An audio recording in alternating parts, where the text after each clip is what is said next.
August 10, 2020. I had a second dream.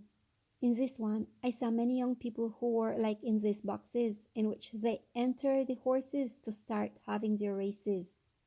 At that moment, while I saw them there, all of them, in these cubicles, I saw that I was alone on the benches which are seats for several people. And I heard the voice through the loudspeaker of the one who was giving them the instructions. He said, "On the count of three, go out, and the winner will have the prize of going to Paris." Soon, through the loudspeaker, the voice of another man was heard, and he said, "No, don't do it. This is a trap." A struggle was heard, but then everything calmed down, and the man, the first that speak, said, "Everyone, be ready." He began to count, one, and he waited 60 seconds to say then two, and also to say three. As soon as he said three, the competitors came out. They were all young. I saw them leave, and as they came out, a huge rock, gigantic, came out and hit all of them, and they all fell to the ground. I ran towards them. I was looking for one that I recognized. I didn't see him among those who were lying lifeless on the ground. This was agonizing, to see all these young men killed in one single blow. Soon my eyes lifted up, and I saw the young man I missed. I saw him still in the box, and I went to him. He was number 12, and I asked him, "Why didn't you come out on the count of three?" He replied, "Someone put shackles on my foot, and I'm here tied up." I told him, "Did you see what happened to the others?" He replied, "Yes, it's horrible." Then the scene changed. I saw once again other young people at the starting point again, and I heard the man over the loudspeaker again speak and give the same instructions as before and offer the same prize. The counting began, and as I passed my gaze through all the young people, I saw number 12 among them that I had seen before.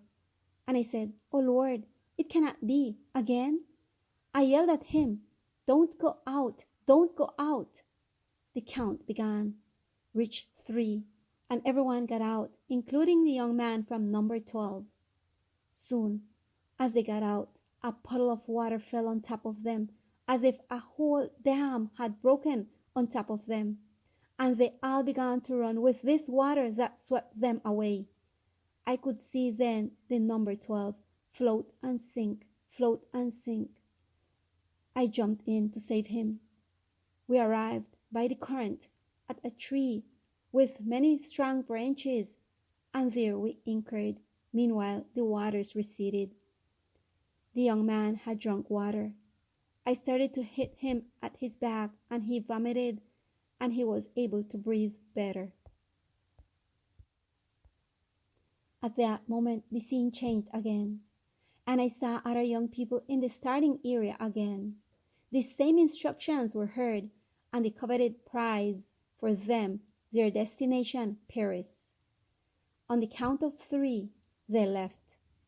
Soon, a great avalanche of earth and stone fell on them. I said, "Oh God, where is the number 12? I ran to the place, yelled at the young man to see if he heard me. I was digging with my hands, but I only found lifeless bodies. The mountain was very high and wide. I almost had no strength when I saw a hand that came out, almost at the top of the mountain, and had the number 12 in his hand. There then I dug, and I was able to rescue him. And I carried him like this, almost carrying him, because he was badly injured and was bleeding from his forehead. I told him, "Soon we will leave here." He helped me a little bit in his slow walk, but soon I felt that his weight was totally on top of me. I looked at him. He was pale. I couldn't continue with him anymore because he was very heavy.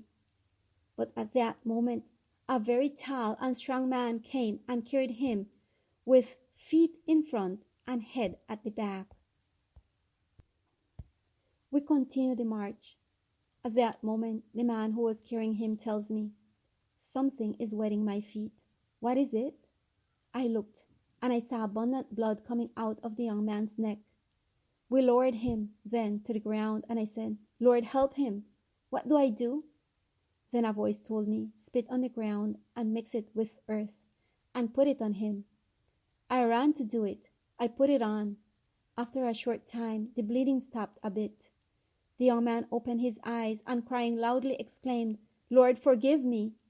Then he closed his eyes and stopped breathing. At that moment there, I woke up. Oh, beloved, this was so agonizing. It was very sad to see this situation, this same scene over and over again in different ways. God grant that the young people can understand. It is my longing, it is my prayer. I spend hours praying and weeping, fasting, and asking the Lord for our young people, that they may understand the great danger that is before them, and that they may realize that the only way they can be saved is under the wings of Christ Jesus. God grant that everyone can make a pact of sacrifice with Him, that they can cast their lot, their entire lives in the hands of the Lord, so that they can walk to safe harbor. It is my request and prayer. May the Lord bless us all.